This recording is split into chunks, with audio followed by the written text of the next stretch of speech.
RCF, Cœur de Champagne.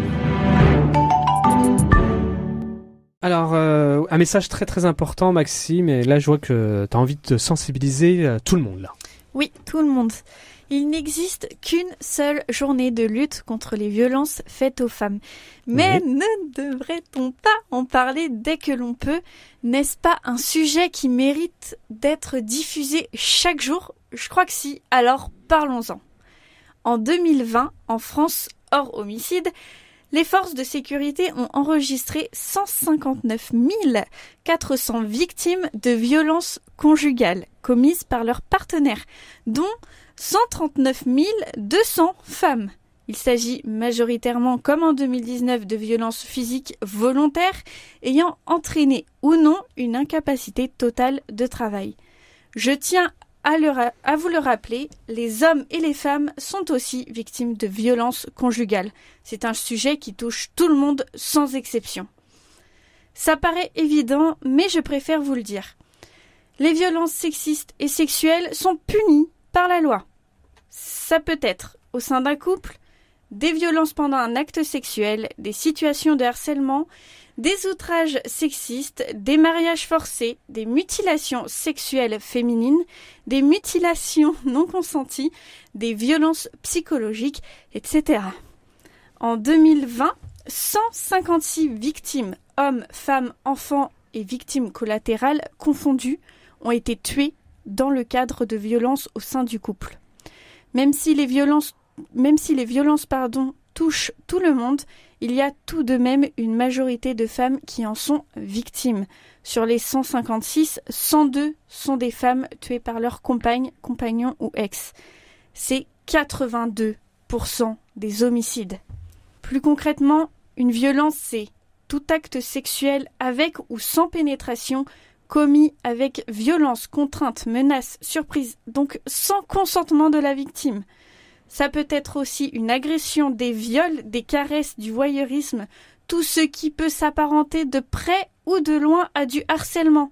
C'est également une pratique corporelle imposée qui n'était pas souhaitée lors d'un rapport consenti. Ça peut être une gifle, un coup de pied, des violences verbales, insultes, sexisme, machisme, dénigrement.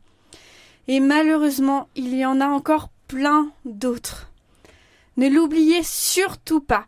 Personne, je dis bien personne, n'a le droit de vous imposer un acte que vous ne désirez pas. Aucune tenue, aucune parole, aucun comportement, même sous l'emprise de stupéfiants ou d'alcool, ne justifie les violences. Si vous êtes victime ou témoin de violences, que vous êtes en danger, n'hésitez pas à appeler le 17, la police, ou le 112, numéro d'urgence européen. Ce sont 2 numéros qui agissent dans l'urgence. Si vous vous posez des questions sur le comportement de votre partenaire, vous pensez être victime ou témoin, vous avez besoin d'aide, mais pas en urgence, vous pouvez contacter le 39 19 Violence Femmes Info. Ils sont là pour vous écouter, vous informer, vous orienter, que vous soyez victime ou témoin de violences. Il existe aussi des associations pour vous accompagner dans les démarches judiciaires, comme dans notre région, le CIDFF de la Marne. Revenons rapidement aux drogues. J'ai une mauvaise nouvelle pour vous, mais on est entouré de personnes que l'on pourrait croire connaître et de personnes complètement inconnues, malveillantes. Vous en avez sûrement entendu parler, le GHB, appelé aussi la drogue du violeur. Elle se dissout dans l'alcool et a des effets similaires à ce dernier. Fin 2021, plus de 60 victimes ont eu du GHB dans leur verre, laissés sans surveillance dans les bars, les boîtes de nuit ou festivals. Si vous en êtes victime, allez très vite à la police déposer plainte et surtout faites très rapidement une prise de sang pour un dépistage. Je vous propose quand même une solution pour vous éclater en boîte ou au festival des Moissons Rock en toute sécurité. À Reims, récemment, le capuchon anti-drogue est proposé dans certains bars.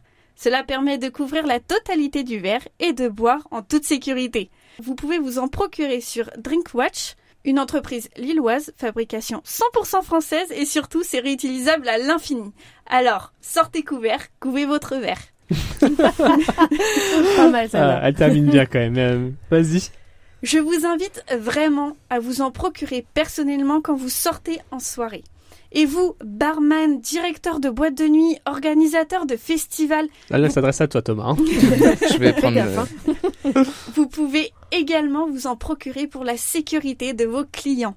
Une solution écologique et surtout essentielle aujourd'hui pour votre sécurité. N'oubliez pas que prendre soin de ceux qui nous entourent, c'est prendre soin de nous-mêmes. Je compte sur vous pour vous protéger. Et n'oubliez pas, rien ne justifie une violence. RCF, Cœur de Champagne.